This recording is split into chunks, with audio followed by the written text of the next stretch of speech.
we get ready to say welcome to Chelsea Football Club in 30m Dewsbury-Hall, as finally us and Leicester City have reached an agreement to sign the midfield player. Today I have some thoughts and opinions around this move, but my friends, if you guys are interested and excited at the prospect of signing 30m Dewsbury-Hall, hit that like button, and most importantly, share your feelings and thoughts and opinions around this move. Hope you guys enjoy, and let's get straight into things. We start things by discussing the news first, and as confirmed by David Ornstein, Romano and a host of big journalists, we have finally reached an agreement to sign the player from Leicester City, and Leicester are set to receive £30 million for the sale of 30m Dewsbury-Hall. Essentially, we offered a greater deal compared to Brighton, who offered 25 million plus Jacob Moda in exchange for 30m. However, we have offered 5 million extra, with our talented youth player and Michael Golding moving to Leicester City in a separate deal for around £4 million. Now, I thought I'd share some context around the player we're letting go. Let's keep things brutally honest and real. Is there necessarily a pathway into the first team anymore? Absolutely not. We've got Esteval Willian, Kendry Paz coming through, plus we have Nkunku, Palmer and a host of other talents in front of him right now. So I do think that this is a great opportunity for Golding to assert himself for Leicester, potentially get some consistent Prem minutes, because he's a player that has really nice control and a really nice technical game. I think he's really good in those tight areas. He receives really well on the half turn. He's really comfortable in tight spaces, really press resistant, and he's quite tall, quite lanky.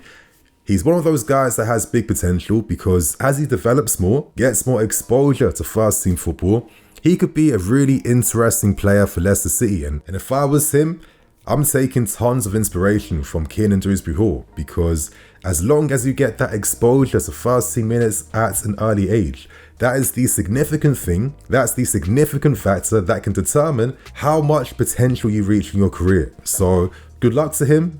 I hope things work out for him, and receiving around £4 million isn't necessarily too bad.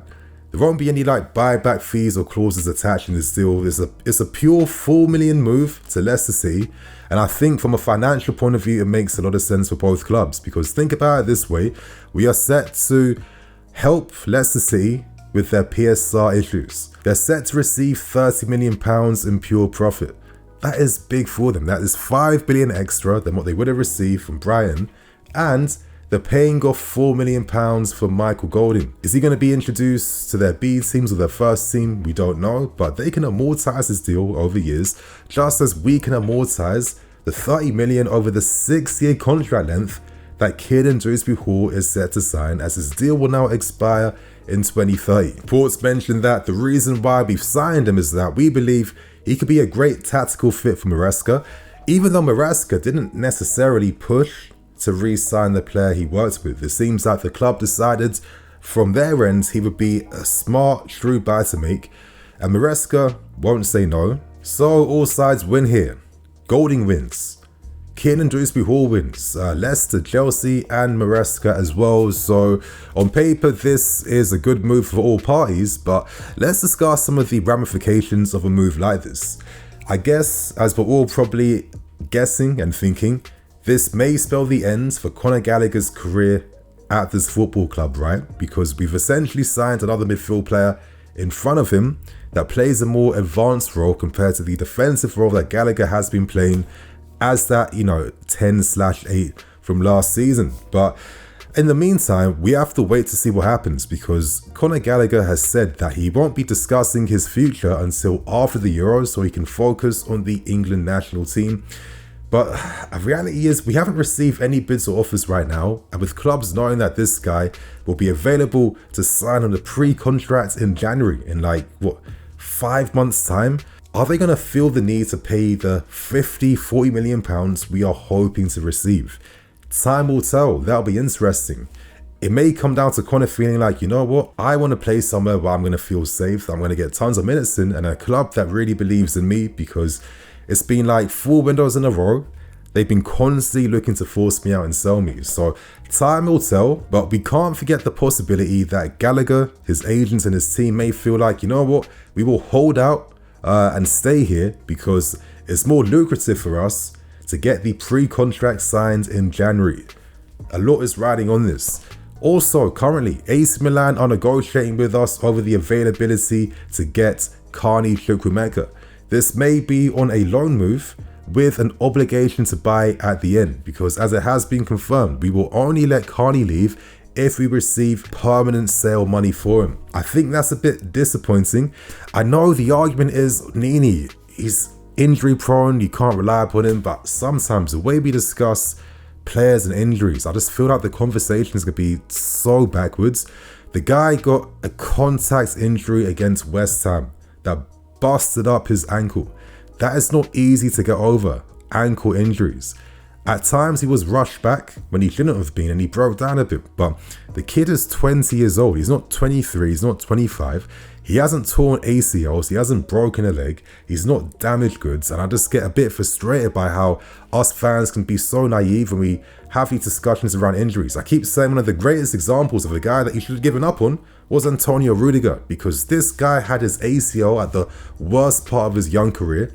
Now he's one of the best defenders on the planet, so please, that's not enough of a reason.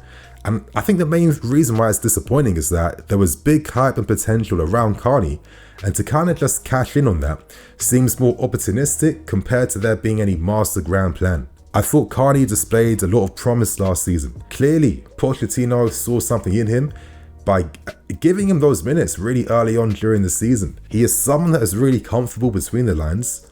He has a goal threat, he can link the play, and he's still developing. And I think that when he gets bigger and stronger, I think there's a real interesting player in Chukwuemeka. And to think that we'd prefer to maybe sign a more experienced player from a division below, instead of maybe giving that grace to Carney to be able to grow, I don't know how I necessarily feel about that. But in the meantime, it seems most likely that either one of Conor Gallagher or Carney, or maybe both, may be moving on so Dewsbury-Hall can come in. So my friends, that is all the news. That's all the potential sales. And I want to end things by giving my personal thoughts and opinions behind this move. And I have to clarify this. Now, I released a tactical analysis video on Dewsbury-Hall, and when I make these videos, I care about the viewer. I'm not here to waste your time by giving my personal, subjective opinions in a video where all you care about is seeing this guy in the most balanced and fair way. You want to understand, okay, how can he play for us? What can he do? How does he work under Maresca? How can Maresca and Dewsbury-Hall do something with us for next season? And because I'm fair and balanced, Dewsbury-Hall is a good player. I'm not going to sit here and act like this guy's crap, he's useless, what are we doing? He's good, and I can see how, especially with those drifting wide runs that he was regularly making at Leicester last season, I could see how that could work with us for next season. Equally, even though I understand things from an objective point of view and I can separate my personal opinions from that, I do want to discuss my personal feelings and opinions on this move. And you guys know I keep it real regardless if you agree or not, because I'm not here to get everyone to agree with everything I say. I'm not that type of guy. But I think the first thing that comes to mind is that, okay, there could be a situation where we've allowed Ruben Loftus-Cheek to leave, Mason Mount's going, and potentially Gallagher and Chukwuemeka all leaving for Dewsbury-Hall to act as their replacement. I see it like this, you know, we're letting guys who got the same numbers in the Premier League at a younger age leave for nothing who helped win us the Champions League. We're looking at guys who are currently England internationals, guys who have got experience playing in Europe and have been doing, you know, decent things throughout their career in a Ruben, and obviously big potential in Chukwuemeka, who is still establishing himself but has a lot going in his game. To think that all of them are like pretty similar profiles in terms of playing this like 8 role, they've all left or are potentially set to leave for us to sign the inferior player compared to all of them. I'm sorry, I don't care what anyone says. He is not as good as players that have left us or may be leaving us. Now, I respect that Dewsbury-Hall finally announced himself last season at Leicester City. I think that he definitely profited from coming under the shadow left behind him by James Maddison, because at Leicester City, he was kind of a jack of trades, master of nothing in midfield. He played games as a person in a pivot, in deep roles, you know, a bit wider. It was only under Maresca that Maresca saw the vision and believed that he would prosper playing a more offensive 8 role in a system, and Dewsbury-Hall did not disappoint by announcing himself with 10 goals and 12 assists last season in the championship at around 25 years old. Now, from how he plays, you can see this guy is definitely an interesting player and a good player. But I think to myself, and I'm sorry, is this the type of player that upgrades us? If we're looking for that profile, playing more centrally, is Dewsbury-Hall the best player we should turn to instead of more ambitious buys we tried to make or ambitious buys we failed in? Because I'll keep things brutally honest. I honestly thought that it would be Christo and Nkunku playing this 8 role in the team for us under Maresca. I know people are talking about using him wide left. He is not that type of winger. I'm going to be isolating on the left hand side, keeping him far away from goal. That's Mudryk. That's Sterling that occupies the left wing, not Nkunku. Could Nkunku possibly be like playing up front as well? Time will tell. But I just think to myself, that is the best position to use Nkunku, as he dominates that whole left channel. He can get into the books. He can link the play. He can create. That's what he was doing at RB Leipzig. That's the area he's profited in. And we saw glimpses of that, the tiniest glimpses of that, when he came back from his injury last season. I really thought the plan was going to be to potentially have Nkunku and Carney as those main guys in that position. And to think that maybe Dewsbury-Hall will be additional competition, I don't necessarily see the grand vision, because I think the guy's a good player, but I personally see him as more like a Brian level talent. If we wanted to really get someone quality in that area, I'm looking at Cooper Miners, I'm looking at Eze, I'm looking at players that are offering a bit more at the highest levels that can instantly upgrade us and provide instant quality in those positions. Not at Dewsbury-Hall. Even though he's a nice player and good, he hasn't necessarily announced himself in the Premier League. Now, he has a great opportunity to do this, working under Maresca, a manager he knows, for next season. But the step up in quality from the Championship to here, obviously there is a step up. I'm not going to act like many players who don't have talent don't make that transition quite easy, and personally I believe that Dewsbury-Hall isn't going to struggle, and I think that he will surprise us and will be good. But outside of just seeing his individual talents, it's more about the principle of the move, considering that we need more serious positions to get reinforcement in. Wasting 30 million on a player that doesn't necessarily move the needle, I just find it a bit odd. Our business this summer seems more opportunistic compared to really pushing the club forward. Tosin Adarabioyo on a free transfer. Of course, Mark Gui, I understand his talent. Was he first on the list we hope to buy? Probably not, to keep things real. And it seems like Dewsbury-Hall is another opportunity we are hoping to take advantage of. I really thought we might be seeing Palmer's and Co's playing in these central areas instead. We saw what Palmer was doing, playing closer to goal. But Maresca now may see him as the guy for the right wing, which will still work. And maybe that tells us, okay, Reece James now will have more license to play as a traditional fullback. And we probably may have to sign that left-sided, left back / centre back to play that inverted role. I'm guessing that's going to be the main plan now. But if anything, Dewsbury-Hall's story kind of reminds me that when you're a young player, the last place you want to be is at a top club when you're in your formative years, because you will just never get the game time you actually need. And your best bets of finding yourself at the highest levels come from getting consistent minutes at teams lower down the table or in different positions. Announce yourself as one of the main guys there. And when you're 24, 25, 26, 27, you're more likely to get bought by the big teams, because you're more of like an instant pressing need and concern that addresses something in their squads.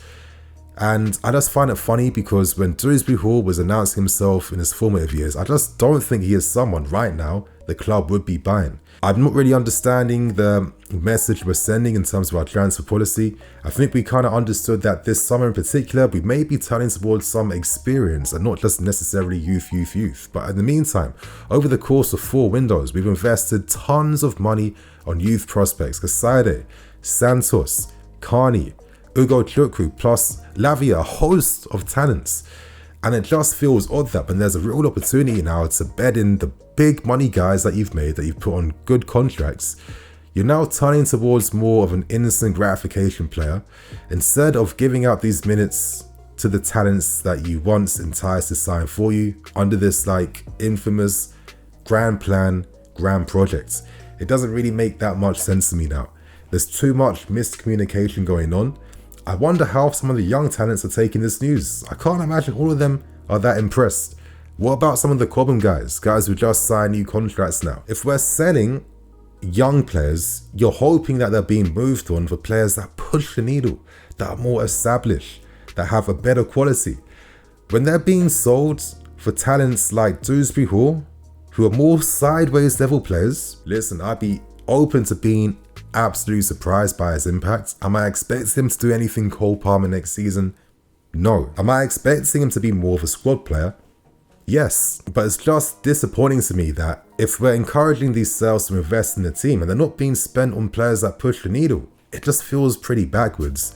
It feels like a waste of resources, in my opinion. I know the argument will be, but he knows the system, he knows how to play, but I'm sorry. We did not sign fools.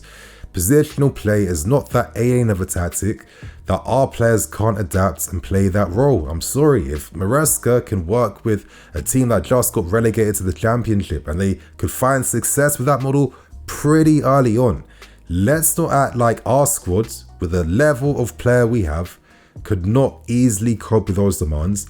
And it feels like a bit of a cop-out that some decisions are being made in the team before Maresca has even had a bit of an opportunity to assess these guys in pre-season. It's a pretty interesting signing by the recruitment team. Time will tell how this works out. I feel like it's pretty pointless. I'll be honest with you. I'm not going to mince my words here.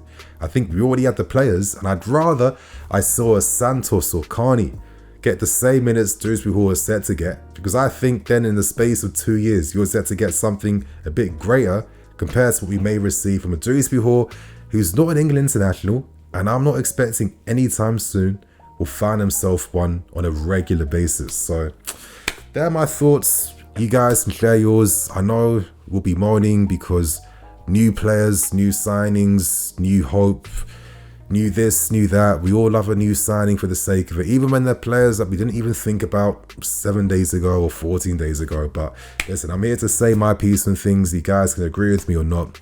And I think probably I've spoken enough now, and I'm going to end this video. So share your thoughts and opinions. I'm Nini FC. This is Blue Lions TV. See you all soon. Cool.